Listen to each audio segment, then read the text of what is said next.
Good morning, friends. Today, let us discuss about the topic Coulomb's law of electrostatics. Coulomb, he conducted an experiment and proved that the force of attraction or repulsion between any 2 point charges is directly proportional to the product of their charges and inversely proportional to the square of the distance between them. Suppose assume 2 point charges q1 and q2 and they are separated by a distance. Let the distance be some r. Now, the force of attraction or repulsion between these two charges is directly proportional to the product of their charges and inversely proportional to the square of the distance between them. By one experiment, he proved these two properties. Now, by combining these two, we can say that force is directly proportional to the product of their charges and inversely proportional to the square of the distance between them. After removing this proportionality, we will get a constant called 1 by 4 pi epsilon q1 q2 by r square, where epsilon is the permittivity of the medium, which is equal to epsilon naught into epsilon r, and for free space or air, this epsilon r relative permittivity is equal to 1, where epsilon naught is the absolute permittivity, which is equal to 8.85 into 10 power minus 12 farads per meter.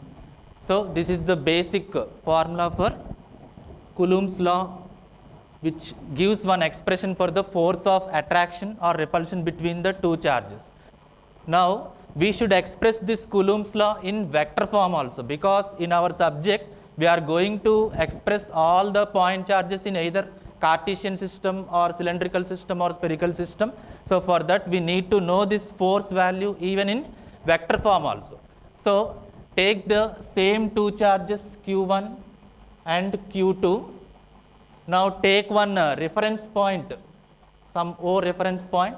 Now, the distance from this reference point to q1 is r1 and the distance from this reference point to q2 is r2, and there will be some force of attraction or repulsion between these two charges q1 and q2. Suppose if the force is acting on q2 due to q1, the direction will be like this. Okay. Now, these are the two distance vectors r1 and r2, and this is the main distance vector r. Based on these vectors, we can express the Coulomb's law formula as the force in vector form, either the force of attraction or repulsion in vector form is given by 1 by 4 pi epsilon naught into q1 q2 by r square into, we should also mention the unit vector that is acting in the direction of the force. Where the force is acting in this direction from q1 to q2, force is acting on the charge q2 due to this charge q1. So, the unit vector along this direction is given by AR bar.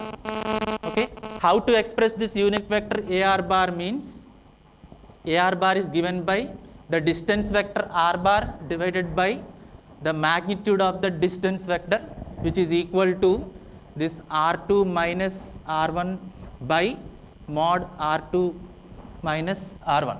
This is the expression for vector form of Coulomb's law. Now, in space there will not be only one charge, no, there will be number of charges in the space. So, let us take one main test charge q, and there will be number of charges q1, q2, like that many charges will be there.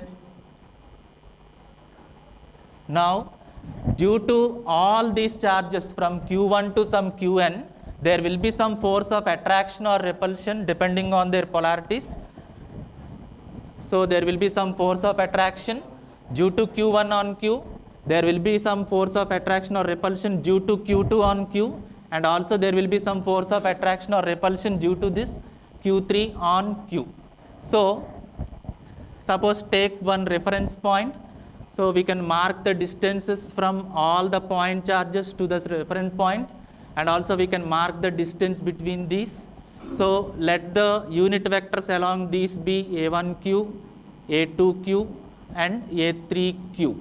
So, these are the unit vectors and this is the distance vector r.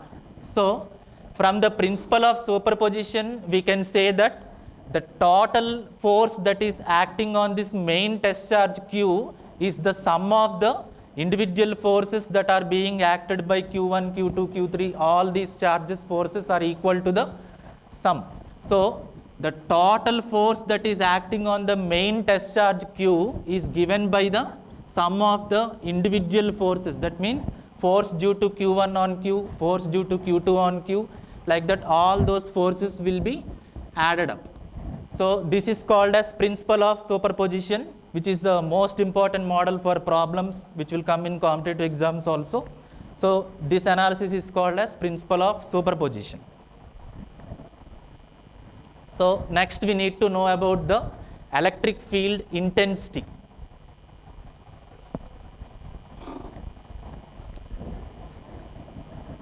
So the next concept is electric field intensity. So this electric field intensity E is given by the force acting per unit charge is called as electric field intensity E. Already from Coulomb's law we know the expression for the force, which is equal to 1 by 4 pi epsilon naught into q1 q2 by r square. If it is in vector form, we should also express the unit vector. So that force per charge is given as electric field intensity E, whose unit is volts per meter. Now we should know about the basic charge distributions. Suppose if the dimension of the region in which the you are placing the charge is very, very small, then that is called as point charge, a simple point charge. Suppose if this charge is distributed throughout a line, if the charge is distributed throughout a line, then that is called as line charge. Okay. Now the charge density for this line charge is given by rho L. The charge density is given by rho L, which is equal to the charge divided by the length of this line. Next, we should go for surface charge. That means if you are taking a plane like this, and if you are considering the charges that are placed in that surface area, then this type of charge distribution is called as surface charge distribution, and the charge density rho s for this surface charge is given by the amount of charge q that is placed in this surface region divided by the surface area of this particular surface. Next, another charge distribution is volume charge. That means if we consider any volume of a body, if it is a space, and if you are considering a volume of a body, now the charge that is distributed in this volume is called as volume charge, and its density is given by volume charge density, which is equal to the charge divided by the volume of this region. Now we should also know the electric field intensity values due to this point charge as well as line charge, surface charge as well as volume charge. Now what is the electric field intensity formula? That is given by E equal to F by Q.